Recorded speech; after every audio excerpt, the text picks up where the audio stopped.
6 p.m., with senators permitted to speak for up to 10 minutes each. Without objection, so ordered. Thank you, Mr. President, and I note the absence of a quorum.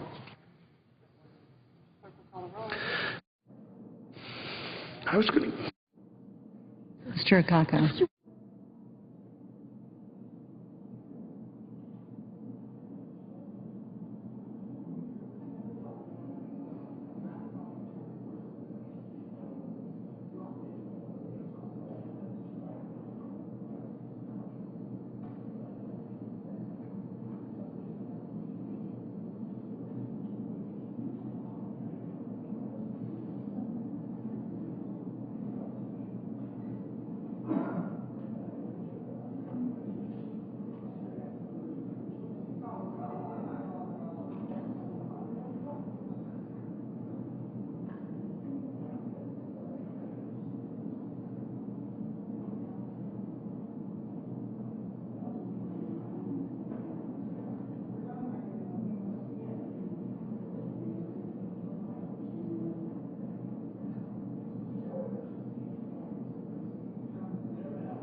Protect some political interest. And no matter how much we show that it's working, it won't be adopted here unless we're able to win the argument with the American people. I spent most of my life in research and advertising and marketing and strategic planning. What I hope I can do from this point is to take these ideas and policies that I know work. And the Heritage Foundation for 40 years has been creating the research and analysis that show these policies work. And what I hope I can do is to help connect those ideas with real people, real faces, and to show these people that these ideas are not theory, they're not political policies, but they're ideas that are working right at their state or the state right next to them. And if we can win the arguments, if we can win the hearts and the minds of the American people with these ideas, I know that we can engage them and enlist them to convince all of you here to set the politics aside, the parties aside, and to adopt those ideas that work. My hope is to make conservative ideas so pervasive, so persuasive across the country that politicians of all parties have to embrace those ideas to be elected. I'm not leaving here to be an advocate for the Republican Party. I hope that we can create more common ground between the political parties by showing everyone that ideas that work for their constituents and our constituents are right in front of our faces if we're willing to set aside the pressure groups, the special interests, and just focus on what's working. Over the next few years, we're going to see more and more states doing the right things, becoming more prosperous, creating a better environment for people to live and work. And we're going to see some states that will continue to raise taxes, to create more regulations, make it harder to start businesses, and to be profitable in those states. They will continue to lose businesses and people. And many of those states will come here to Washington and ask us to help them out from their bad decisions. I hope at that point that we can show, by pointing at these states and these right ideas, that we know the solutions at the state level and that we also know that we can change how we think here at the federal level and make our country work a lot better. I leave here with a lot of respect for my colleagues. I know my Democrat colleagues believe with conviction their ideas. And I know my Republican colleagues do too. But I hope we can look at the facts. I hope we can look at the real world. I hope we can look at what's working and set aside the politics and realize what really makes this country great and strong is when we move dollars and decisions out of Washington back to people and communities and the states, that it works, not for 2%, but for 100% of Americans. I feel like our customers, as in the Senate, at the Heritage Foundation, or wherever we go, are 100% of Americans who these ideas can work for to build a better future and a stronger Americans. And I'm not leaving the fight. I hope to raise my game at my next phase. And I hope that I can work more closely with all of you, as well as governors and state legislators, to take these ideas and convince Americans, as well as their legislators, their senators and their congressmen, that we have the solutions all around us if we have the courage to adopt them. I thank you for this opportunity to serve. Certainly I'll miss my relationships, but I hope that we'll have the opportunity to continue to work together for what is the greatest country in the world and what I believe a generation before us that could be the greatest and most prosperous generation of all if we just look to the ideas that work. Thank you, Madam President, and I thank my colleagues. I yield the floor and note the absence of a quorum.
Mr. President. The senator from Oregon is recognized. Thank you, Mr. President. I ask that the quorum call be vitiated. Ordered. Thank you, Mr. President. I want first to address the bill that we passed in the early hours this morning. It is a very unusual thing to be passing a bill in the early hours, certainly on the first day of the year. And this bill had a lot in it. This is a fiscal cliff bill. And there are a number of reasons that I supported this bill, but there's a number of concerns I have as well. And now I thought it might be appropriate to just summarize why it was important this bill passed last night, but why we should also be aware that the bill has laid out a path that requires us to do substantial additional work in order to avoid having that path be one that leads us into a thicket. The first, we did not pass this bill, and if the House does not get it done, it's being considered by the House right now, then there is a very good probability, economists estimate, that the economy will turn down in the coming year by somewhere in the range of about 2 to 3%. And so we go into recession. And that means living wage jobs for American families disappear. That's an enormous amount of hardship, and this is a self-inflicted political wound. And so it was important to pass that bill last night to avoid that. The second is that one of the immediate impacts would have been the end of unemployment insurance for a huge number of families across this country. In Oregon, it'd be about 30,000 families immediately terminated from unemployment insurance. And in the course of January, there'd be another 10,000 families. So if you can imagine a bill that would have directly impacted the ability of 40,000 Oregon families to pay their car payment, to pay their rent, to pay their heating bill in the middle of winter, that was the bill we were considering last night. It's a very big reason why it's important that it pass. In addition, the bill that we addressed last night adjusted the rates in terms of the compensation to doctors under Medicare. If those, that's often called the doc fix. If the doc fix did not get adopted and you had roughly a 25% reduction in payments, then what we would see is that folks would have a very difficult time getting in the door of a doctor's office. You don't really have a Medicare plan if you can't get in the door of a doctor's office. And you don't really have medical care at all if you can't get in the door of a doctor. And so it's important that we address that, again, affecting thousands of people in my home state of Oregon. And in addition, there was a lot of concern that this fiscal cliff bill would do some things that were entirely unacceptable in regard to compromising the benefits under Medicare and Social Security. There was a proposal to increase the age limit for Medicare from 65 to 67. I advocated fiercely that that would be unacceptable. I can't tell you how many town halls I've gone to and had folks approach me and say, you know, I'm 62 years old, I have these 3 conditions I'm wrestling with, I have no medical care, and I'm just trying to stay alive until I hit 65 so I can get medical care. That's a common situation in a country where many people do not have health insurance. And to raise the age by an additional 2 years for those folks who have no medical care would be cruel at best, and for some, it'd be a death sentence. That was unacceptable.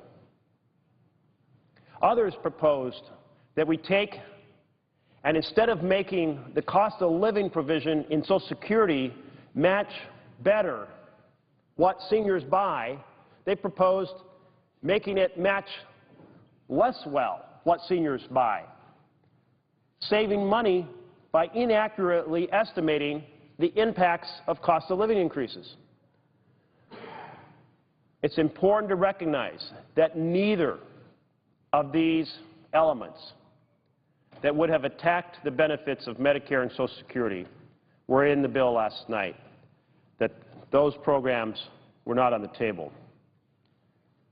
So because we needed to avert a recession, because we needed to make sure we didn't slash unemployment, cut people off at the knees overnight, block folks from being able to get in the door of their doctor's office, and because the bill did not do some of the things that would have been 100% unacceptable, it merited support last night in this chamber. And I say last night, it was actually in the early morning hours this morning, on the first day of 2013. So I supported this bill but I have grave concerns about certain elements. This bill essentially adopted 90% plus of the Bush tax cuts. Unless we continue to wrestle with the fact that revenue is at a historic low in this country,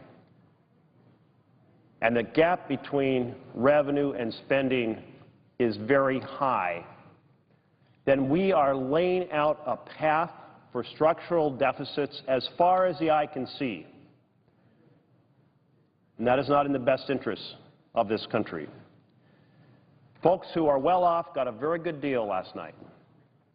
A very low tax on capital gains, a huge loophole in the estate tax, a very low tax on dividends, and only the very top tax bracket for the wealthiest among us was touched at all. It wasn't the $250,000 level that President Obama had said he was fighting for. It was $400,000 plus. Well, there aren't many folks who are at that level, and only that top bracket was touched. So if you're very well off in America, you got a very good deal last night, but America got a big problem, which is the potential for enduring deficits, structural deficits that undermine the soundness of our future finances. In addition, the bill that we considered last night created some additional fiscal cliffs in the very near future, within 2 months, within March. And one is that it doesn't address the debt ceiling. Now, the debt ceiling isn't about what we spend, not about the decisions on what we spend. It's whether or not we're going to pay the bill after the spending has been authorized. It's like saying to yourself, you know, when the credit card bill comes, I'm just not going to pay it because I shouldn't have spent so much money. That's what the debt ceiling is. Not to pay the bills you've already incurred. Well, what happened the last time that we had this controversy is our national credit rating was diminished. And that means when you borrow money, you have to pay more. So we shot ourselves in the foot to no purpose. The time to make the decision over what you spend is when you're making the spending decision, not when the bill arrives later. You've already made that commitment. You're already in that boat. And you have a responsibility to fulfill payment on the bills you've signed up for. But we will have that ahead of us in just 2 months. And in addition, the bill we had in the wee hours this morning, it pushes off the sequester for only 2 months. Well, what is the sequester? The sequester is a series of mandatory payment cuts that fall on working people. Now, there was a big budget deal a year ago that I voted against because what it said is that if the super committee doesn't come up with a good plan, we're going to balance the budget on the backs of working people. And I voted against it. The bill last night did not do that because it pushed off the sequester, but only pushed it off for 2 months. So, if you're concerned about a nation in which the bonus breaks for the best off are untouched, while cuts fall on working people, then you should be concerned about the battle that is just 2 months ahead. In addition, there was a last-minute addition of a farm bill, not the Senate's farm bill, not a bill that was adopted in a committee process, not a bill that was adopted on the floor of this chamber. There's an individual leader's farm bill. The minority leader's farm bill was inserted last night. Now, earlier we had a speech by one of my colleagues who was saying it's so important that we do the hard work in committee and we do the hard work on the floor with an open amendment process. Well, that's what we did with the Senate Farm Bill. Senator Stabenow from Michigan, chair of the committee, Ranking Member Roberts, they worked very hard to have an honest, open, public debate and votes on the individual elements. And in the course of that, we adopted disaster aid for farmers and ranchers across America who were scorched by the worst fires in a century and one of the worst droughts in the last century. Now, they should have been helped immediately upon those disasters, but they couldn't be helped because the Farm Bill had expired. And leaders said, well, we'll quickly reauthorize it. Well, the Senate reauthorized it. We put those provisions in. We sent it over to the House, and the House never acted on it. And then we tried to take those emergency provisions and put them into the Sandy bill, Hurricane Sandy bill, because if we're going to address the disaster for Hurricane Sandy, as we absolutely should and must, we should also address the disaster of the worst droughts and worst fires in a century. An area in Oregon the size of Rhode Island burned this last summer. The forage burned. The fences burned. Farms and ranches devastated. Other parts of the country, it was drought that was devastating.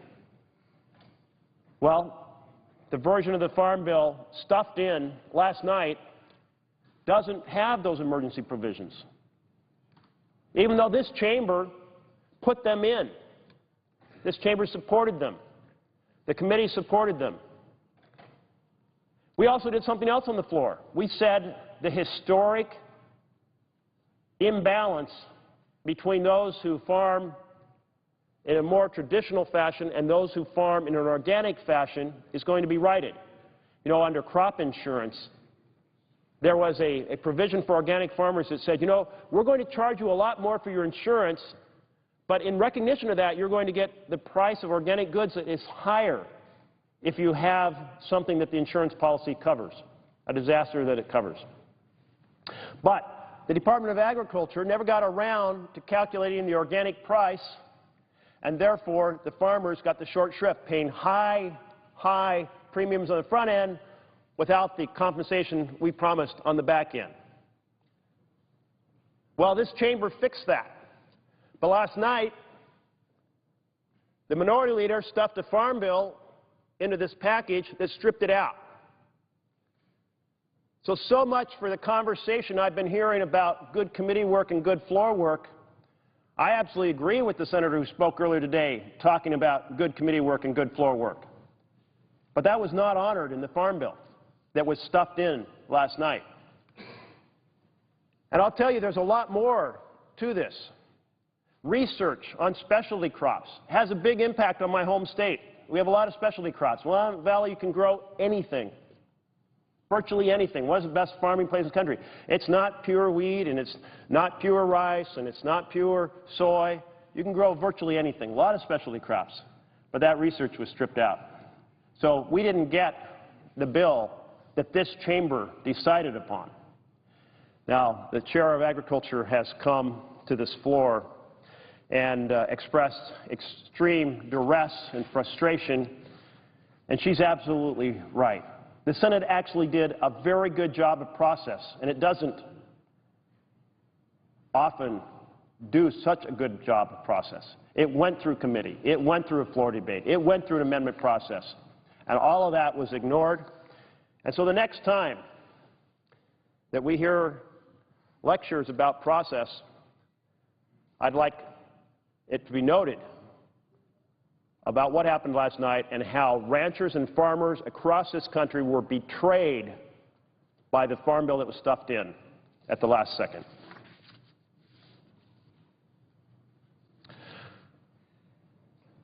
So we have a lot of work to do in this chamber.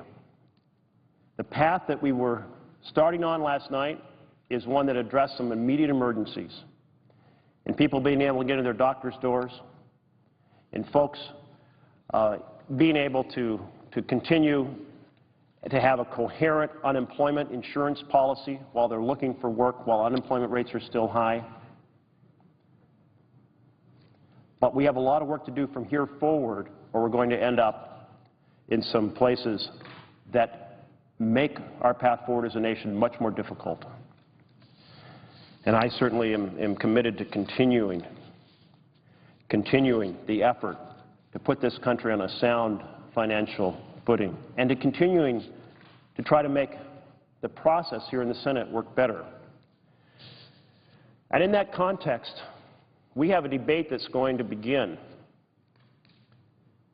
in just 2 days about the process in the Senate.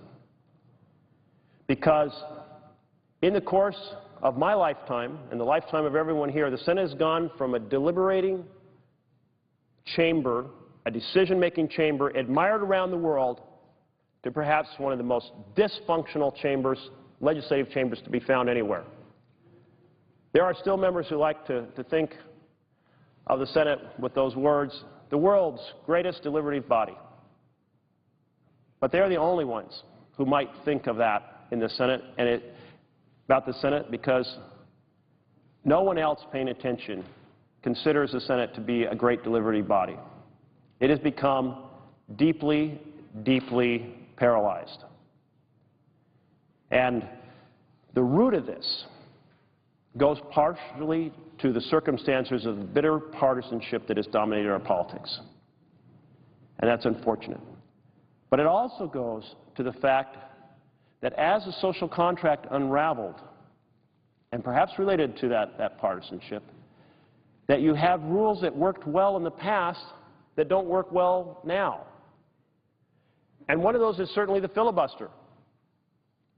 In the early Senate, you can imagine the 26 senators, 2 from each state, saying, we should have the courtesy of hearing each other out to make sure we make great decisions so we get everybody's opinion on the table. That's the courtesy of not ending debate until everyone has said what they want to say. And over time, the Senate grew larger, became a little more difficult, but the principle was honored, because when the debate had wound down, someone would ask unanimous consent to hold the vote, and generally they would get unanimous consent and the vote would be held. It was understood that this was a simple majority body, and that if you were going to stand in the way of that final vote after everyone had had their say, then, in fact, you were interrupting the process by which this chamber makes decisions and helps take this country forward. And certainly at the heart of it was the understanding that the pathway favored by the most is, most of the time, better than the pathway favored by the few. The majority vote is the heart of the democratic process. And we had challenges along the way. There were occasionally periods where folks gave long speeches and managed to stop a vote before this Senate went on recess. But in general, it worked pretty well, in part because the individuals who might abuse the process realized that the rules could be changed by a simple majority. By a simple majority. So if they abused it on one occasion, the privilege of being able to express their full views for an extended period might be changed by the majority changing the rules. So it kept the process in check. There was an understanding. Everyone got to be heard. Everyone got to have their opinion considered. But if you abused it, there could be a response to that. Well, in 1917, it was abused. A small faction blocked the ability of a bill to go forward that would put armaments on commercial shipping, U.S. commercial shipping, and those ships were being sunk by Germany. And President Woodrow Wilson was outraged, Senate leaders were outraged. How could a small faction allow our ships to go unarmed in a situation where they're being sunk? That's unacceptable. Well, that small faction had their reasons. They felt that once you put armaments onto a ship, you are probably going to be firing shots, and when you fire shots, you're involved in the war, and they wanted to block the U.S. getting involved in the war. But there were only a small group in the Senate that believed that that was the right response, and that we should just allow Germany to continue to sinking our ships with no response. And so the Senate came together and said, okay, we're going to respond to a small faction obstructing the will of this body, not allowing us to go forward. They've had their say, we've heard them out, we've heard their opinions, and we're going to allow 2/3 to shut down debate and get to a final vote. That was 1917. This chamber adopted the first such motion. It's called a cloture motion, as in closing debate. Well, that continued to work pretty well. And you know, it worked well until about 1970. So for 50 years, it worked pretty well. Why did it work well? Well, in part because there was a big overlap between Democrats and Republicans. If you were to chart out those from the most liberal Republicans, the most conservative Democrats, there was a lot of overlap in the middle. And generally, because was the understanding that this was a simple majority body and that you should only object to a simple majority vote when everyone had had their say, if it was a principle of deep and exceptional matter, personal principle, or an issue affecting your state. And then, because you were objecting to the ordinary functioning of this body, you felt a compulsion to stand up and make your case before your colleagues. And in a sense, because the chambers had reporters up on the upper level following, you were making your case before American citizens. Well, over time, filibusters, that is an objection to a simple majority vote, evolved in two ways. Instead of it being a faction standing on principle, it started to be utilized as an instrument of the minority party to obstruct the ability of the majority party to put forth an agenda. So instead of it became a small group and an important principle, it became a legislative tactic of the minority leadership.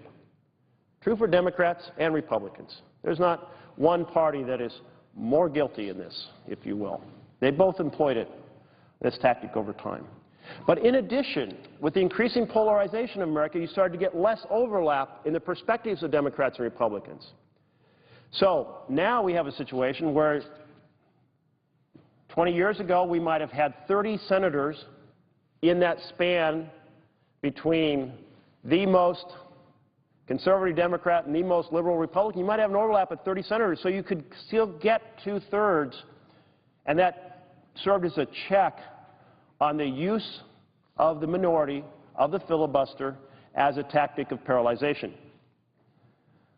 But as the senators from World War II started to move out of this chamber, and as those from the House who had adopted kind of a ruthless partisanship strategy came to move into this chamber, then we saw that social cohesion break down, and we started to see more and more use of the filibuster. I'm going to chart it out for you.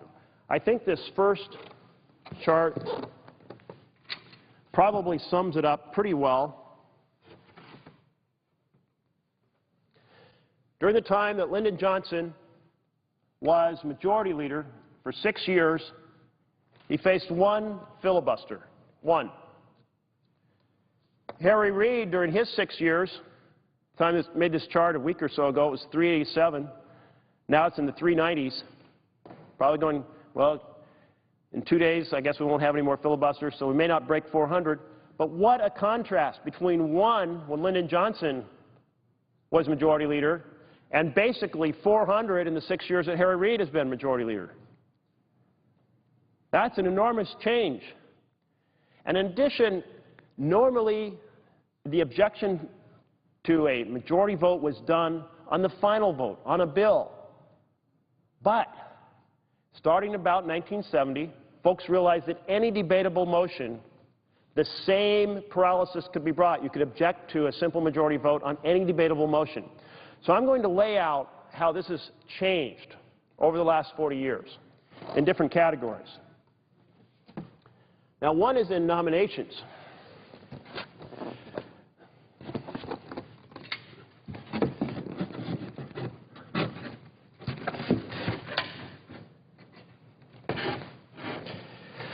So here we see that before about 1968, there were virtually no filibusters on nominations.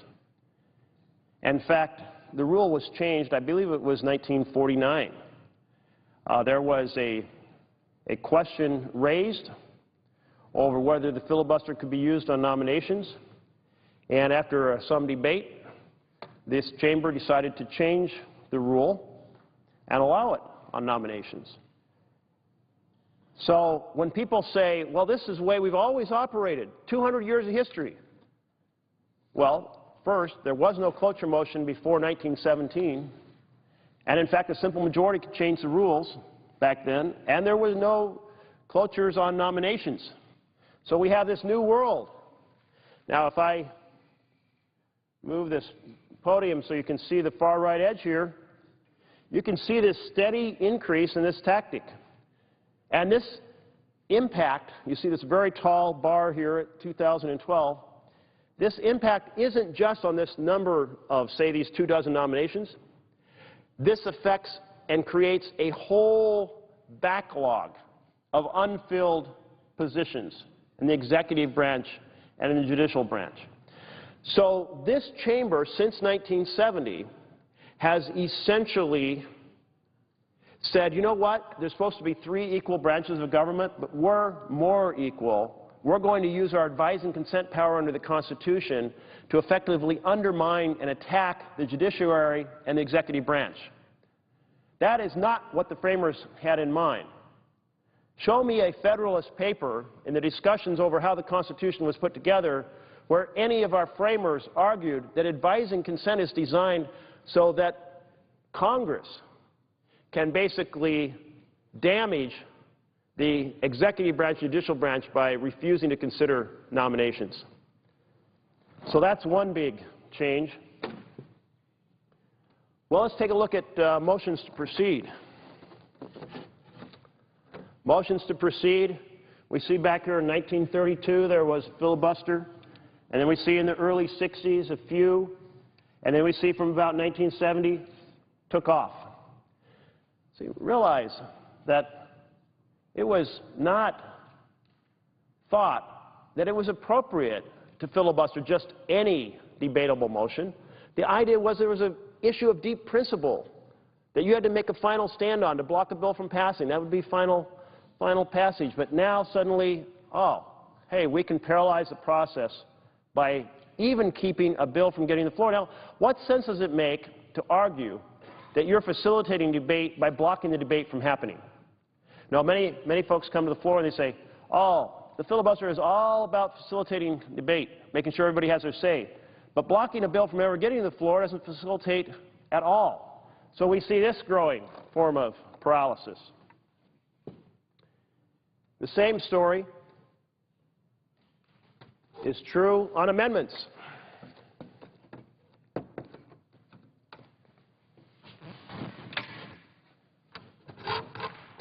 So here on amendments, again, we see from the early 70s forward a big growth. Well, again, previously it was kind of in the perspective that the filibuster was something to stop a bill from getting enacted. And you didn't know what the bill would be until the amendments had been fully debated, so you didn't block the amendments from being voted on. But again, the process grew. And so let's take a look at final passage. Now here we see the traditional use of the filibuster. 1 or 2, an average or so, during this time period from the 20s forward, from 1917 forward, until the early 70s. And then we have this explosion, no longer blocking a bill on a deep personal issue, a deep personal value, or something key to your state that you were willing to take this floor and talk about, but instead just a routine obstruction, becoming the instrument not of principle, but of politics. Well, we even have a challenge in getting bills to conference committee. Now, this is a case where the Senate passed a bill and the House passed a bill, and we just want to start negotiation. How does it facilitate debate in any kind of way to block getting to a conference committee and starting those negotiations? And so it was never done until the early 70s. There you have it, the growth in this measure. Now, because once this instrument of obstruction was utilized, then this chamber often decided to forego the conference committee. We gave up on it. And so oftentimes, when I was here in 2009, I would say, well, let's get the conference committee going. Oh, well, we're not going to do that because it will take weeks of this chamber's time to get the conferees appointed and get the motions done, the 3 debatable motions done to be able to get to a conference committee. What? Isn't that outrageous that we can't even have a negotiation with the House? And so we have to go through this complicated process of sending the bill over to the House, and the House has to amend it and send it back to us, and we amend it and send it back to them, or maybe forming informal negotiations that are out of public view instead of holding a conference committee in front an official operation, official recordings of what's being said and what amendments are being proposed and how it's being worked out. Instead of doing it in public, it's done in a back room. So this is certainly damaging to our process. And we could go on about one other area here, which is conference reports, those reports coming back. This is a little bit more like final passage, in that this is before something becomes law and goes to the President's desk. And here again, we see rarely used until the early 70s, and then an explosion. And then not for deep personal principle, but for paralysis. I have found it quite interesting to hear some of my colleagues say, this was the constitutional design, the Senate be a supermajority chamber. That is beyond out of sync with American history or any facts. And they'll say, well, isn't there a story about George Washington talking with Thomas Jefferson? And George Washington says, you know, the Senate's meant to be the cooling saucer. And therefore, wasn't the Senate always a supermajority body? And the answer is, well, no. It wasn't a supermajority body. So I've demonstrated by these charts, it was very rare before 1970 to oppose a final majority vote. And when it was done for principle. And when it was done, people took this floor, they didn't have to, but they took this floor and they explained themselves to their colleagues and the American public. Because the framers were very suspicious of using a supermajority in the setting of legislative action. Now, they thought it should be used for serious changes in the design of government. For example, they considered that if we're going to pass a treaty, it should be a supermajority. They put that into the Constitution. They laid out that if we're going to override a veto by the President, it should take a supermajority to do that, and they put it into the Constitution. They said if we're going to amend the Constitution itself, we should take a supermajority, and they put that into the Constitution. They didn't put a supermajority for legislating in. Oh, they thought about it, they talked about it, they wrestled with it. They kept coming back to the belief that the heart of the democratic process is the path that the majority chooses as the right path is the path that should prevail, not the path chosen by the minority. And so there were commentaries on this in various of the Federalist Papers. Here we have Alexander Hamilton on supermajority rule, and he said supermajority rule in Congress would lead to, and I quote, tedious delays, continual negotiations and intrigue, contemptible compromises of the public good. That's what Hamilton thought. And you know, that overlays pretty well with a lot of what we see on the floor of the Senate today. Well, how about Madison? Madison had commentary on this, and he said the fundamental principle of free government would be reversed if this chamber did legislation by supermajority. And why did he say that? Because it would mean the path chosen by the few would prevail over the path chosen by the majority. You know, there's a lot of nostalgia when people think back to a time when the filibuster was an instrument of principle. Many Americans think about this. They think about the movie where Jimmy Stewart portrays Jefferson Smith, a newcomer to the Senate. He comes to the well of the Senate and he fights for the principle of avoiding corrupt practices regarding a boys' camp. Well, he didn't have to take the floor in demanding a supermajority vote, blocking a simple majority.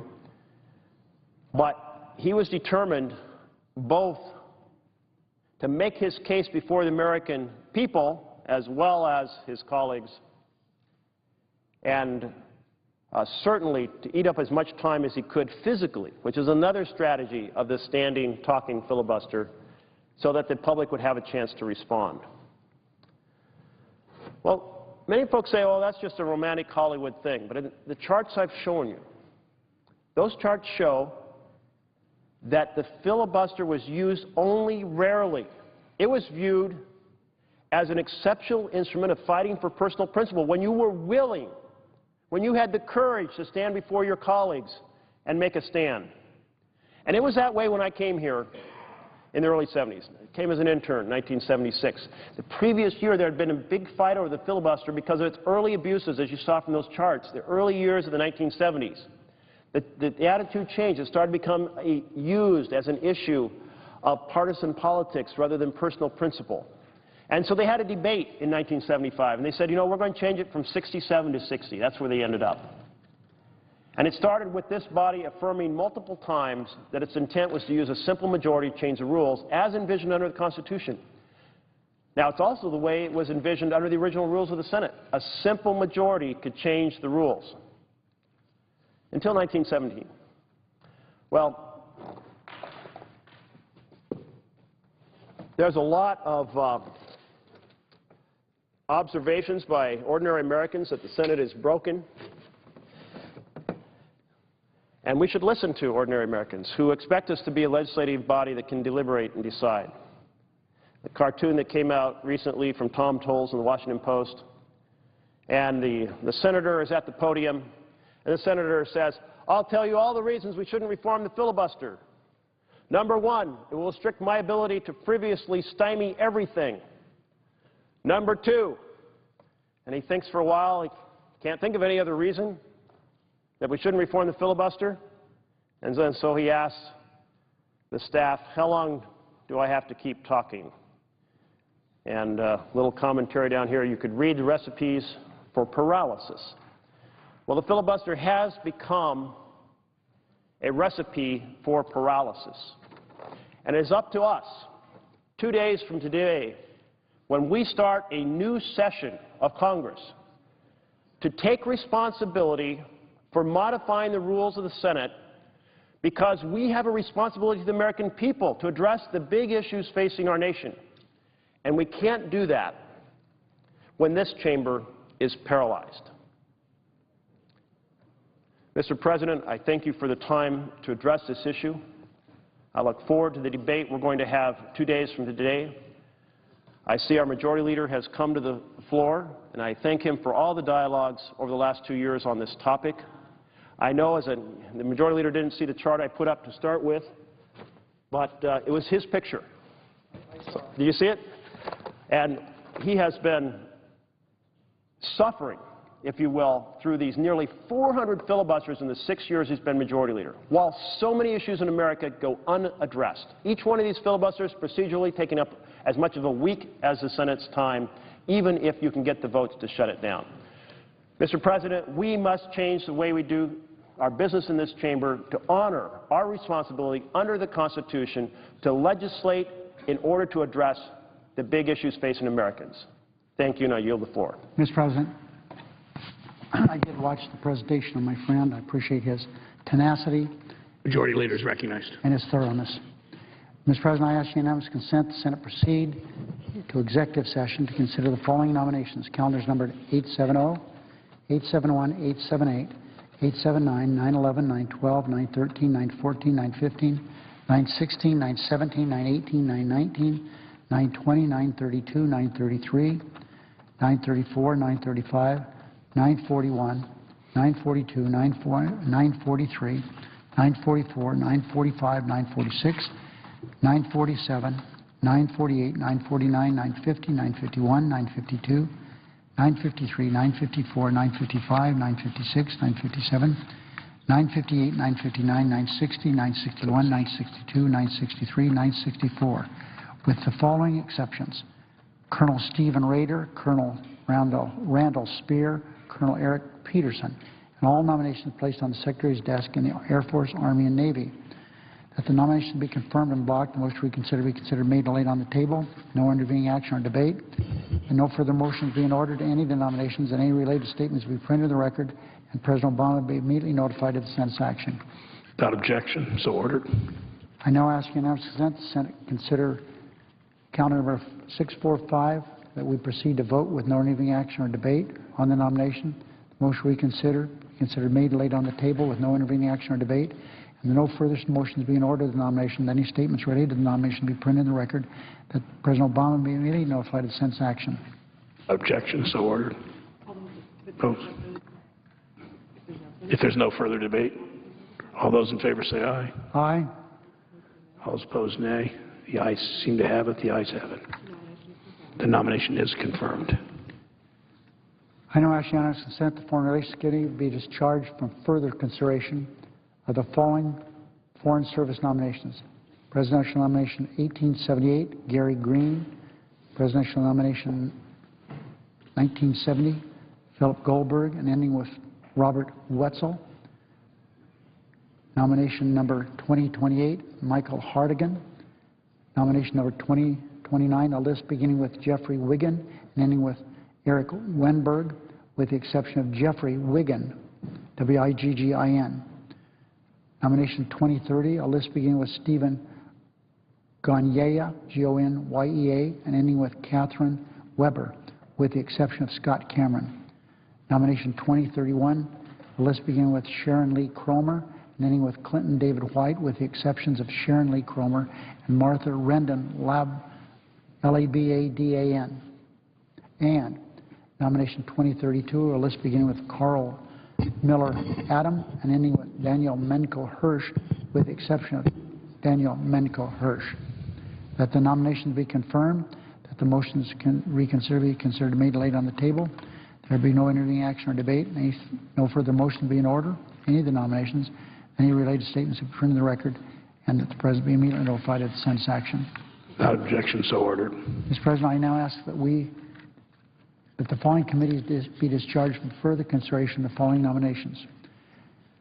Presidential nominations 1919, this is a Commerce Committee, 1919, 1774, 1924, 1702, 1925, 1509, 2009, 2010, 2011, 2012, 2021, 2045, 2046.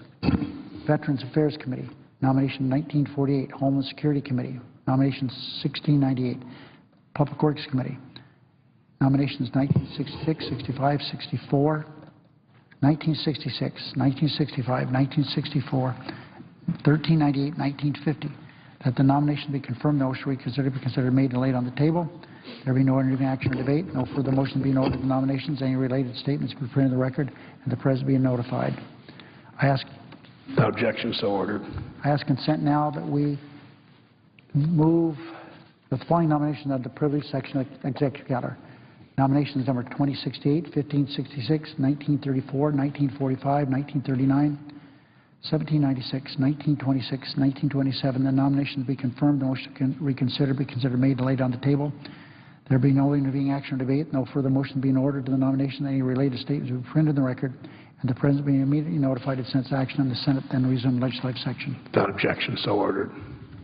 I now ask that the Homeland Security Committee be discharged from further consideration of H.R. 4365, and we proceed to its consideration. Clerk will report. H.R. 4365, an act to amend Title V, United States Code, and so forth. Without objection, the committee is discharged. The Senate will proceed to the measure.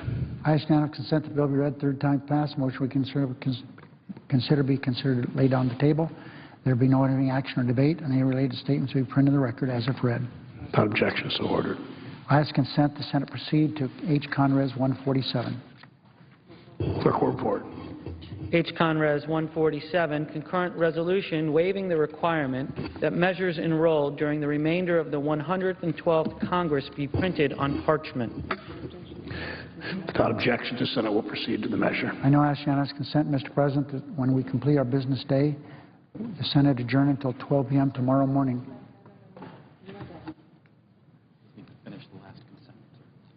I guess I was rushing through here a little bit, Mr. President. There was no objection, is that right? Okay. The Senate's considering the measure. Thank you. Then I ask consent that the concurrent resolution be agreed to. Motion reconsider be considered made laid upon the table. There be no intervening action or debate. Without objection, so ordered.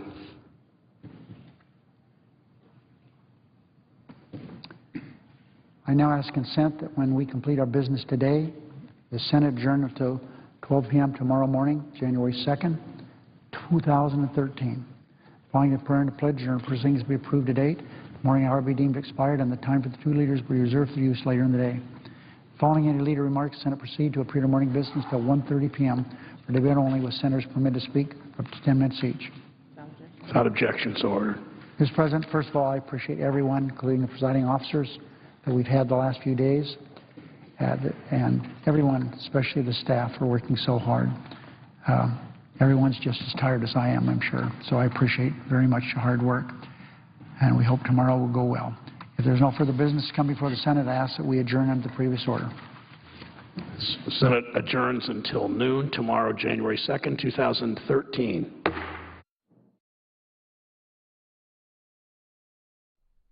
That ends today's Senate session with lawmakers giving general speeches. The Senate gavelled in today in case the House made any changes to the fiscal cliff agreement brokered in the past 24 hours by Vice President Biden and Senate Republican leader Mitch McConnell. And looking ahead, the 113th Congress starts on Thursday. We'll be live with the Senate when the right here on C-SPAN 2. We take you back now to our Book TV programming, already in progress.